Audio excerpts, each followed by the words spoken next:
Hello everyone, I hope you're all doing well. In this video, I want to demonstrate to you from the Quran how Hajj was performed. Hajj or pilgrimage was performed and is supposed to be performed in the original Masjid al-Haram or the sacred mosque. So we're going to go through the verses of the Quran and you're going to see the description of Hajj and how it was supposed to be. The Quran is very detailed and descriptive when it comes to Hajj for very, very obvious reasons that you're going to know by the end of this video. So please stay with me and I promise you, you will learn a lot by the end of this video.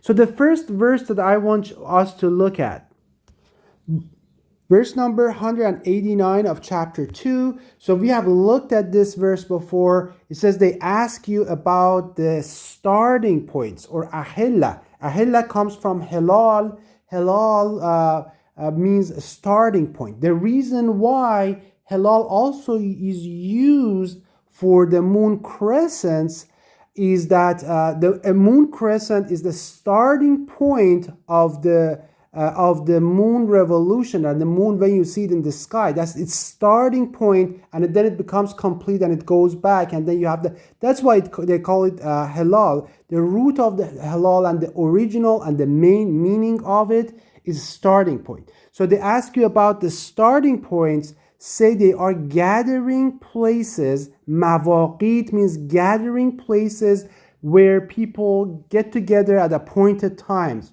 So they are gathering places at appointed times for the people and for Hajj. So at this point, when you are in the starting points or al-ahilla, you are supposed to be in a state of ihram. It means you're about to start the Hajj process. You have to wear clean clothes and just do not commit sins, do not get into arguments, no sexual activity or conversation, nothing like that. So you're Allah's guest at this point. So the next verse is verse number 29 of chapter 22.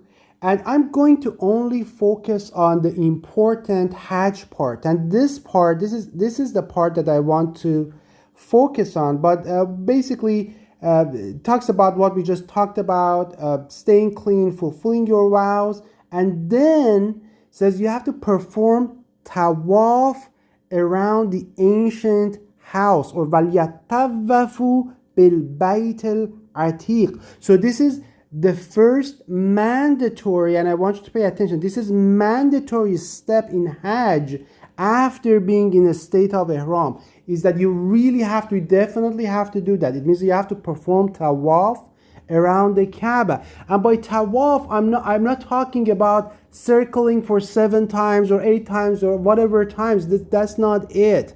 Tawaf means you go around something, you're looking at it, you're observing it, you're trying to learn from it. So the word Allah uses for Kaaba or for Safa or for Marwa is mash'ar. Mash'ar means something that gives you understanding in Arabic, gives you knowledge, makes you understand, makes you realize, it causes a realization in you. Gives you this specific knowledge and understanding. You have that wow moment. So that's a mash'ar. So that's what it's supposed to do by going around it and looking at it and observing it and thinking about what has happened here. That Prophet Abraham was here and so many other things that have happened over there. So you're trying to gain knowledge, gain understanding. So I want you to know that there is no requirement to go like 7 times or 6 times or anything like that in the Quran. So that is not Quranic. So just so you are aware of that. So this is the first mandatory step, to perform tawaf around the Kaaba. So now let's look at the map of the original, the true Masjid al-Haram or the sacred mosque that still isn't, as of today, as I'm recording this video, is there. I'm not talking about something that existed years ago and doesn't exist. It's still there. The foundation, everything is still there. I just want you to know that. So this is the gate this is the gate. This is the gate of entrance. So this, from this area, this is the house of Allah. So this is Baytullah. This is the house of Allah, not only in the Quran, but also in the Bible. It's the exact same thing. And we are going to look at the verses later on in other videos. It's going to be too long for this video. But from this point on, you enter the house of Allah. You enter Baytullah.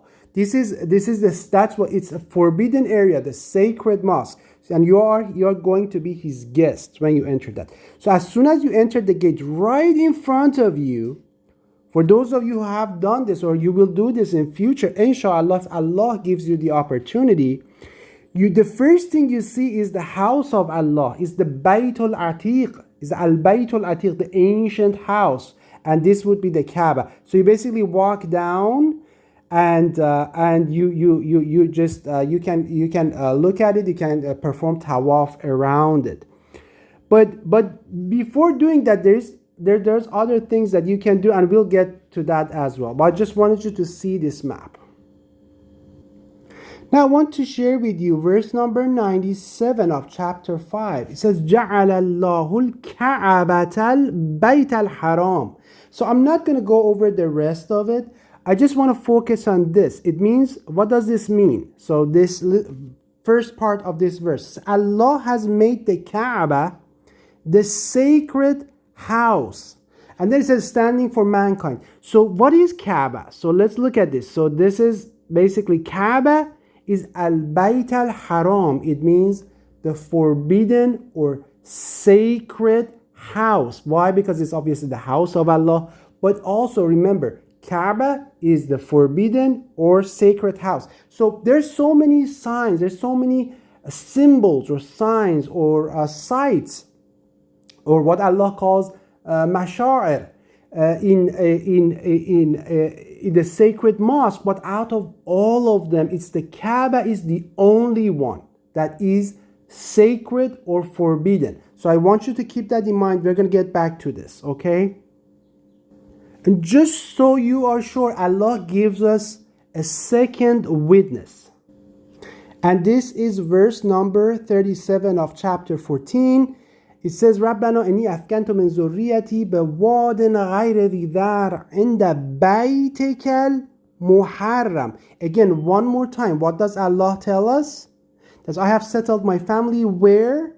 Near your sacred house. So again, the Quran usually gives us at least two witnesses, depending on the importance, sometimes three, but at least two witnesses on important things, because Allah wants us to make sure. And that's why Allah tells us that when you are signing a contract, you need to have two witnesses. So Allah does that in the Quran for us, is teaching us right and left. So Allah, again, in this verse, again, it tells us that amongst all Hajj symbols, and we are talking about Safa. Safa is one of the symbols or signs of Hajj. Marwa is another one. Arafat is another one.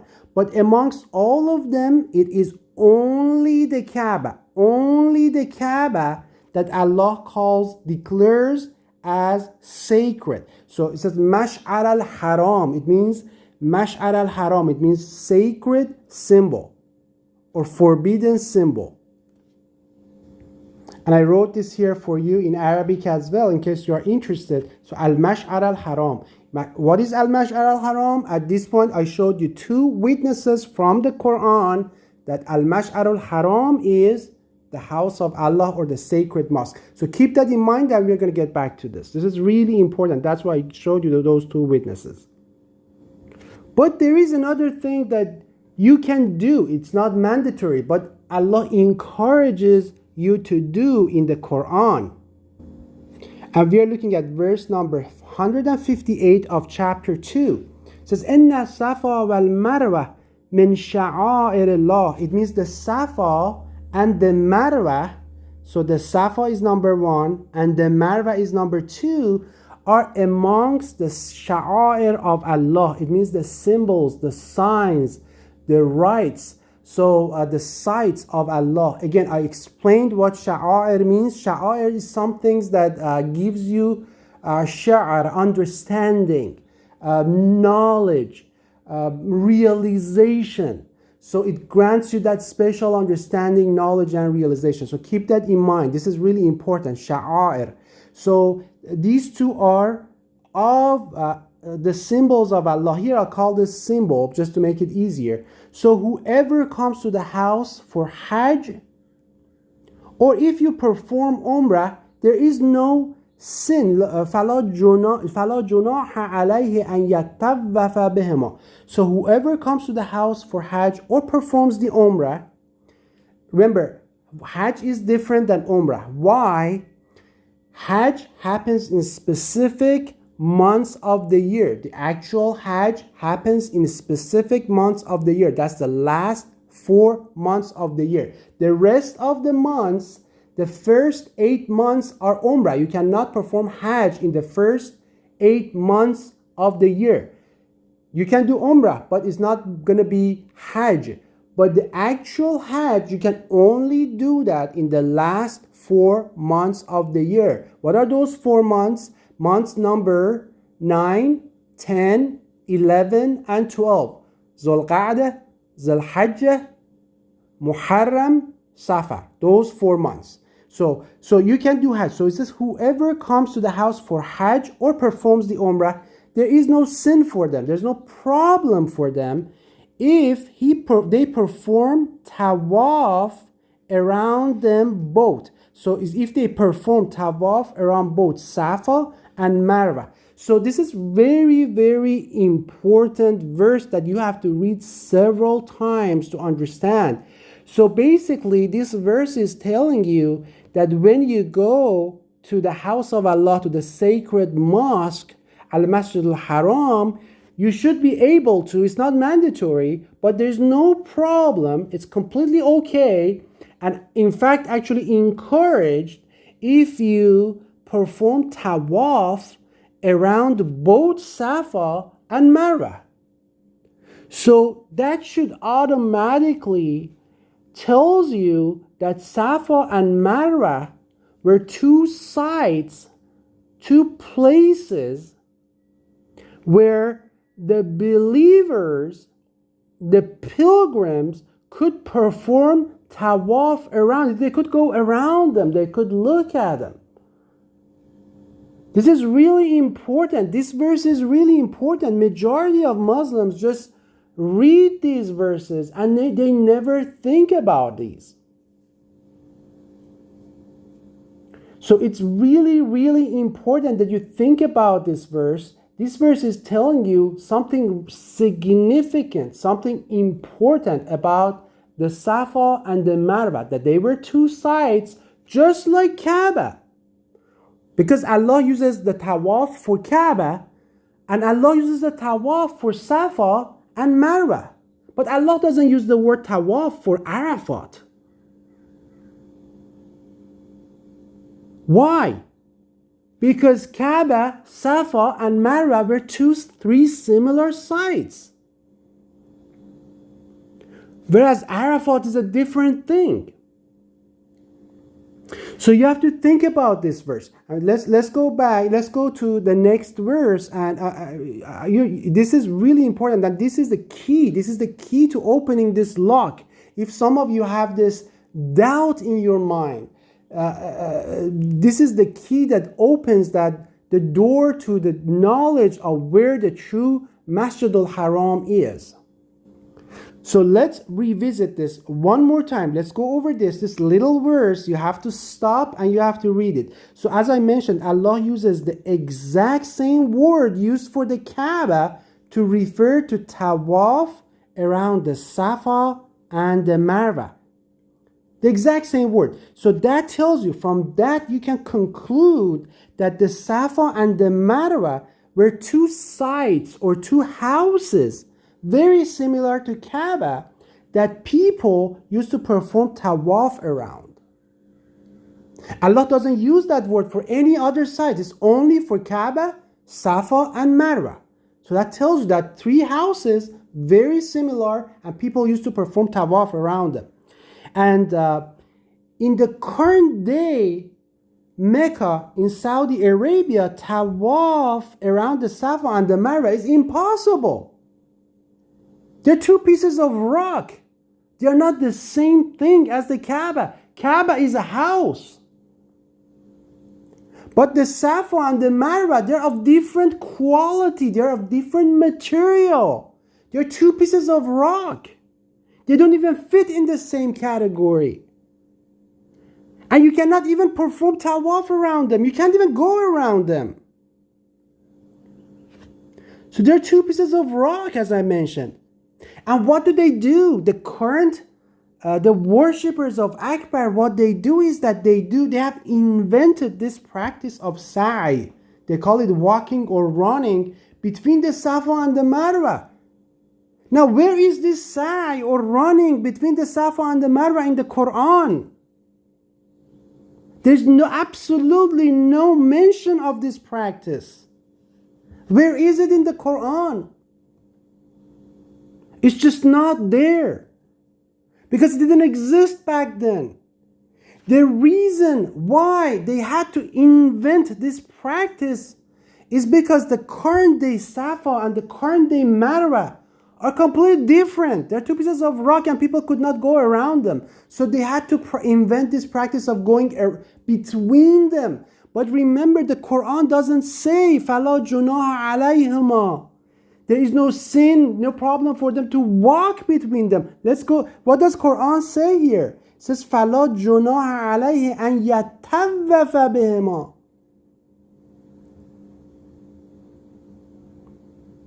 It says there is no problem for them that they perform tawaf around them.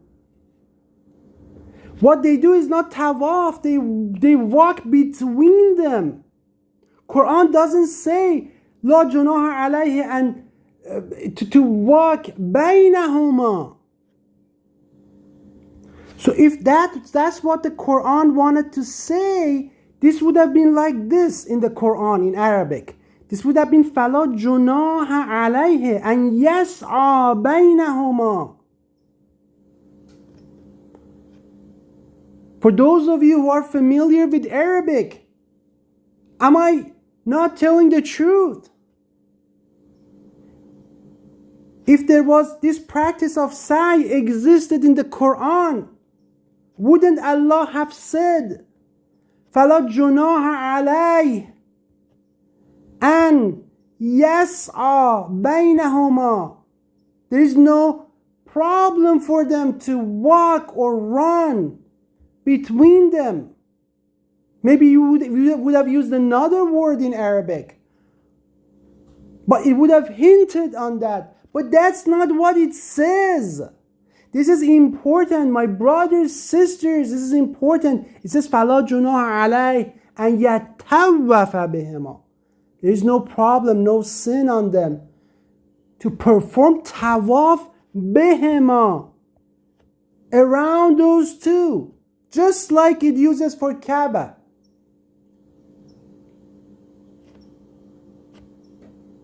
This is the verse I showed you at the beginning, 20 to 29.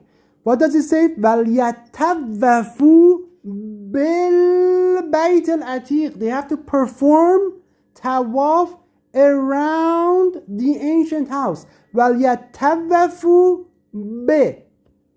Keep that in mind. وَلْيَتَّوَّفُوا بِهِ. Now let's look at the verse again one more time. I want to eradicate that doubt that is in your heart. Insha'Allah, وَمَا تَوْفِيقِي إِلَّا بِاللَّهِ. And my success is not except by Allah. Look again, it says the exact same thing. أَنْ يَتَوَّفَ بِهِمَا. It says performs tawaf around them, around the Safa and around the Marwa. So this verse is telling you that the Safa and the Marwa and the Kaaba are from the same quality, and you actually perform tawaf around them. Now together, let's look at the picture of the Safa and the Marwa. Brothers and sisters, this is the Safa and the Marwa, the original one. So this is the gate. This gate is important. I want you to keep that in mind. At the end of this Quranic conversation, we are going to look at verses about this gate. But But this is the gate. As soon as you enter, to your left is Safa. So this is Safa. And to your right is the Marwa, Al-Marwa. And this is Marwa. As you can see, and obviously this in the front, as I showed to you before, is the Kaaba. This is the Baytullah, the house of Allah. So as you can see, both the Safa and the Marwa are two cubes. They used to be two cubes. And just like the Kaaba, people used to perform tawaf around them. I'm going to show you actually a video close by picture, of the Marwa. And I'm going to show inside of it to you as well. So this is the Safa and this is the Marwa. They're still there standing. They're still there. Today you can take a flight. You can travel to Jordan in Holy Land and you can actually see them. You can perform Hajj over there. They're still there. I'm not inventing these things. These things are there. Now let's look at the current Safa and Marwa. What do you see? This is the Kaaba. This is the Safa again at the exact same location, and this is the Marwa. That they had. But of course, this is the two pieces of rock. And this is a satellite picture of the Marwa. Look, when you enter the Marwa, when you come up here, so what you do is that there is this pillars here. So this is a cube. Just like the Kaaba, you have this cube. This is a cube in here. It's an ancient cube in here. Just like the Kaaba. And then what you do, you come here, you actually have to walk in between these pillars. So there is these pillars. You go around it. This is ancient. It's not something that we built. This is for thousands of years ago. This has been like this for thousands of years ago. And you basically walk here in between these pillars and then you get out of here. So you enter from here and you get out of here. Or the opposite way. There's no other way. When you go up the Marwa, you have to naturally, automatically, you have to perform tawaf. It's designed for that. You have to go around this. I have done it. I did this. I had no other option. I went in there, and as soon as I entered, there is this, actually not right now, they have completed the other pillars as well. You just go in here and you go around it and you're done. You have done tawaf around it. This is a cube. Just like the Kaaba, it's a cube. Why? Because in the old days, that's how they used to make the house of worship. They used to make cubes. And I'm going to make another video and show you ancient pictures of these cubes that were the place of worships. Thousands of years ago. That's how it was. That's what they used to do. So this is just, where is this in the new Mecca in Saudi Arabia, what they built at 86 years after Hijrah? Just like the Quran.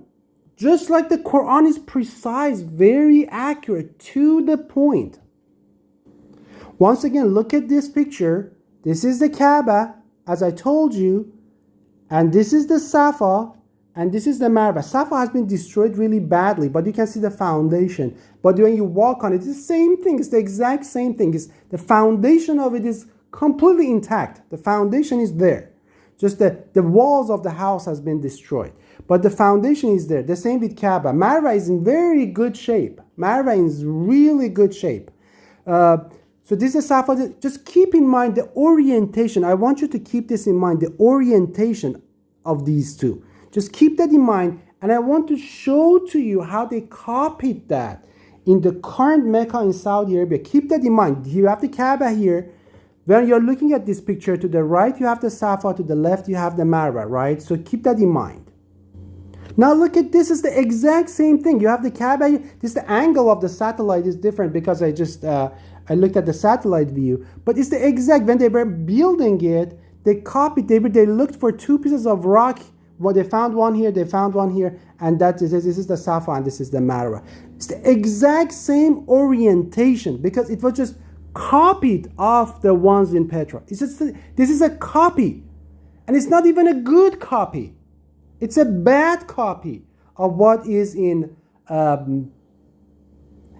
current day Petra, but original Mecca or Mecca in Jordan. Okay, now let's together look at verse number 198 of chapter 2. This is a very important verse. If you understand this verse, you are not going to have any doubt about the true Mecca in Jordan. It says, I'm just going to read the English for you. I think that's to save some time. So it says, there is no sin. لَيْسَ عَلَيْكُمْ جُنَاحٌ. There's no problem. There's no sin on you that you seek the grace of your Lord by trading.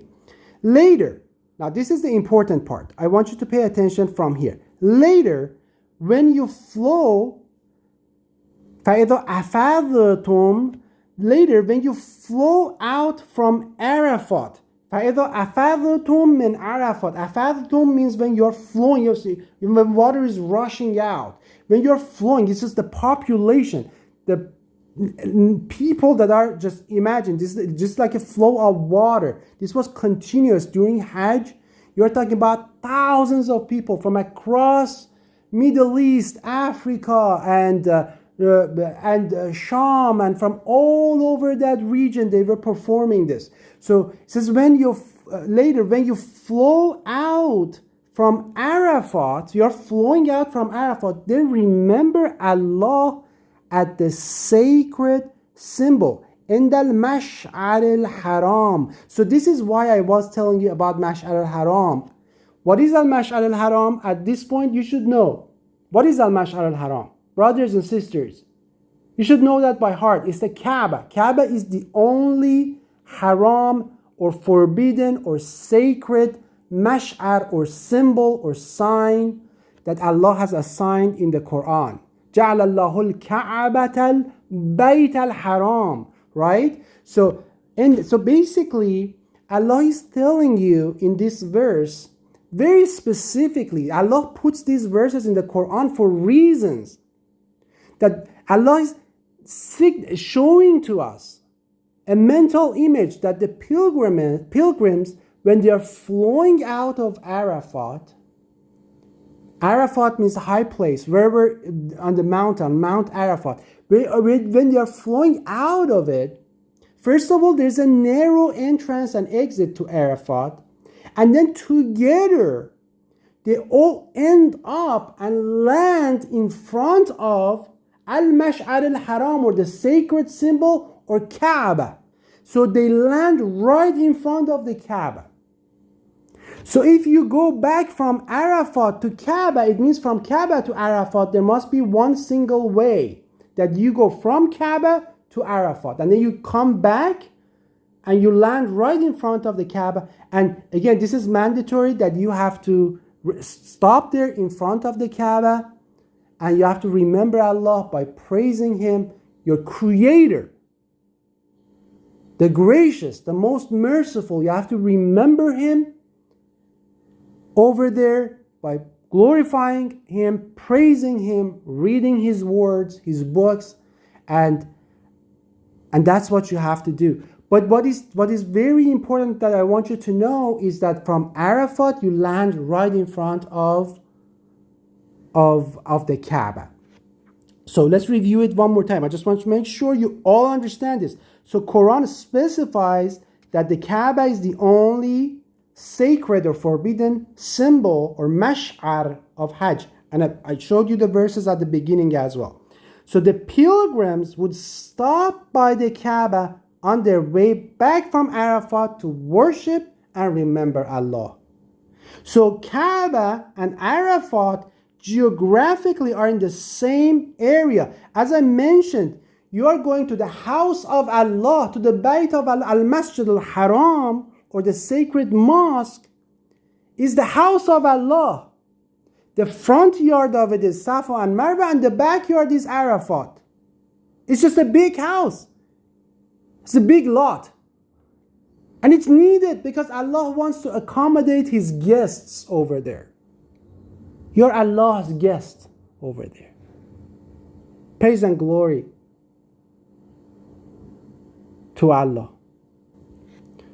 Now let's look at this picture together. Again, this is a satellite view.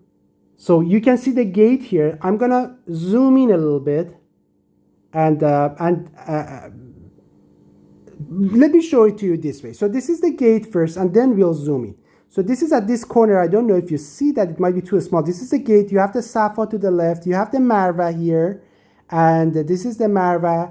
This is the Safa. And then you have the Kaaba here. Right? And then as you can see, you go up this. You go up the mountains. This is staircases. Very narrow, but staircases. Ancient staircases for thousands of years. That you go up here, here, here. And you get to Arafat. You see the huge area. This is an actual mountain. Take a look at the video I made about the stone idols in current Mecca, Saudi Arabia. That Arafat is a hill. It's not even a hill. It's a rock. It's a piece of rock. But this is actually a mountain. This is Mount Arafat. It's a huge mountain. And then you come here and you come to Arafat. Now let me zoom in. I'm going to show it to you this way. Okay, just so you're oriented. So this is the gate, this is the Marwa, this is the Safa here at this end. This is the Marwa, and you have the Kaaba. And right beside the Kaaba, there's a little bridge. You pass that bridge, it's an arrow. This is the only way, there's nowhere else. And you keep going up. You keep going up the mountains. You have to walk a lot. You really go on top of a huge, it's a beautiful, you have beautiful views. Tourists go in there day and night. People are performing pilgrimage unknowingly, and some of them I'm pretty sure they know, but majority of them are doing it unknowingly, day and night. It's one of the most visited places on earth. So this is Arafat. And there's this building here that they call monastery. It's nowadays they call it monastery. But this is Arafat's huge area that can accommodate thousands of worshippers. Beautiful, breathtaking views. You're going to have breathtaking views. And when you stand up here, you actually see Jabal Harun, or Mount of Harun. That's where Allah commanded prophets Moses and Harun to go up the mountain. And then Prophet Harun died on top of that mountain, and he was buried. There's a mosque. There's called the Mosque of Harun over there. And you can actually see that. And while you're seeing that, you know that Moses was there, Harun was there, and the Israelites were there in Petra, Jordan. That's another video, and I'm going to show that to you from actually both the Quran and the Bible, inshallah. And as you can see, a pilgrim, as they come down here, فَإِذَا أَفَضْتُمْ, when they are returning from Arafat, they keep coming down, and what happens? They land right in front of the Kaaba. They land right there, and that's where they are supposed to stop and worship and then leave. But just like the Quran tells us, not a word less, not a word more. So the current Arafat location in current day Mecca is almost 18 kilometers away from that mosque, from the mosque that they built. It's impossible, and that's a straight way if you go straight. So this is impossible for pilgrims to walk back and land over this. Impossible. It's not even a mountain. So people have to be shuttled by buses and by cars.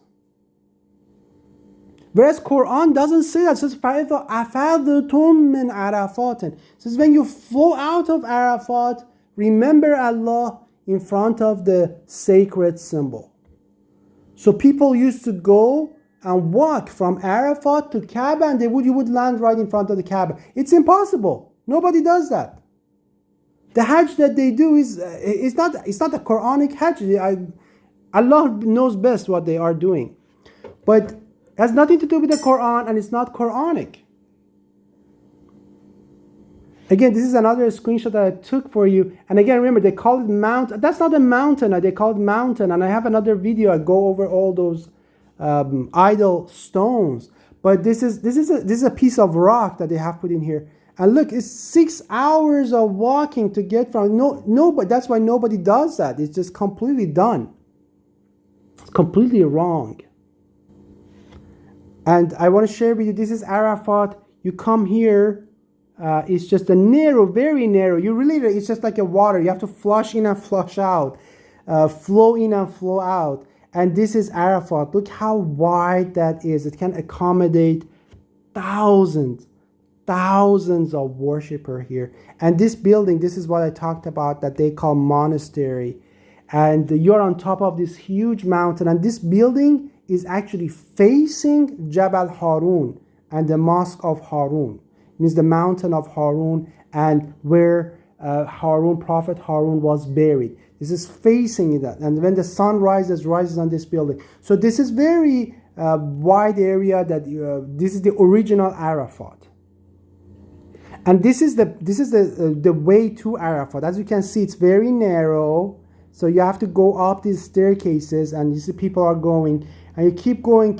It's a long way. You go on top of that mountain. And then on Arafat, after Arafat, you have no other way to go. It's huge valleys. So you literally have to turn around. You stay there in Arafat and worship, enjoy the beautiful views, and then you come back down the stairs and you land right in front of the Kaaba.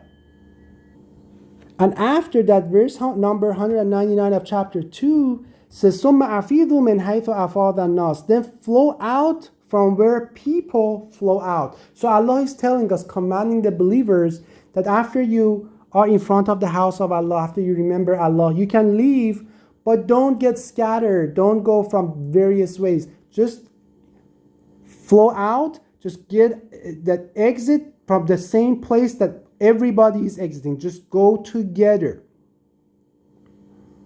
So let's review it one more time. Pilgrims would return from Arafat, and on their way back, they would stop by the Kaaba. They would then flow out and exit the sacred area, the precinct. And Allah commands the pilgrims to flow out together from the precinct. Again, one more time. The Kaaba and Arafat were in the same enclosed area with one gateway that people could easily enter and exit.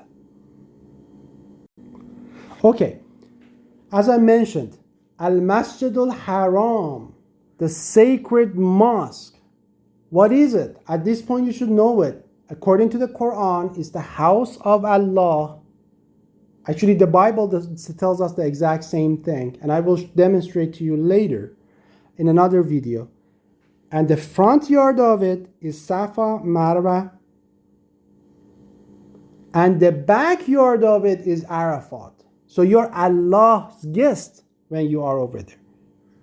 So let's look at the Quranic flow of Hajj. So you enter the house of God from the specified entrance that is known as the gate or al-bab.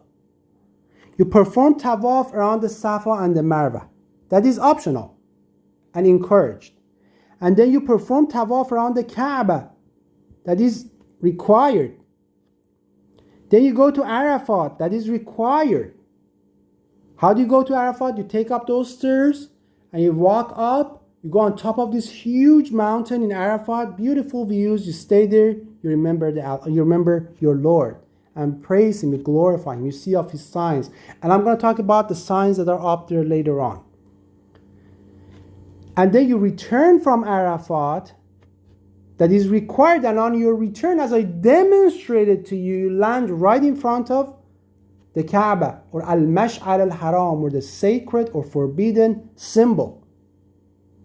You remember Allah, and then you exit from the people from Afidu min haythu afada an-nas.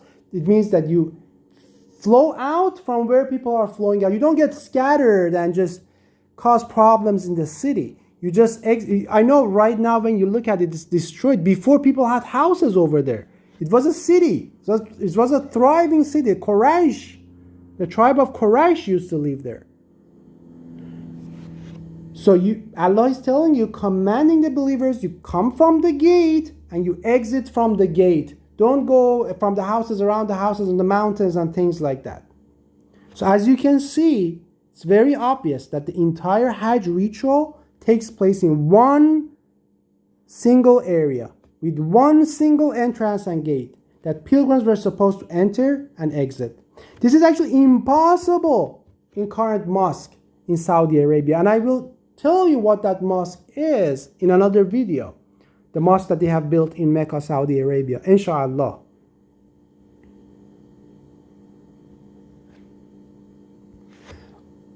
Okay, I think I'm going to stop here. I wanted to talk to you about this bab or gate, but that's going to make this video really long. So it's already, I think we are 40 minutes into this video. So that's going to be another video. I hope you learned from this. And I encourage you, if you can, please perform your Hajj. It's there. And it's a beautiful place. Mecca is standing. Allah protected it from the worshippers of Akbar, from the associators, from the mushrikeen. Allah protected it from them and kept it safe and clean from their ideological uncleanness or wretches. Allah kept it clean. Allah let them go, allowed them, gave them permission, go to current day Mecca in Saudi Arabia and worship their idols over there. And they are doing that. And do all sorts of horrible things that they do. But Allah kept the actual, the true, the original Mecca pure, safe in Jordan. For us, we are fortunate. We can see it. We can actually go perform Hajj over there. Peace and blessings to all of you.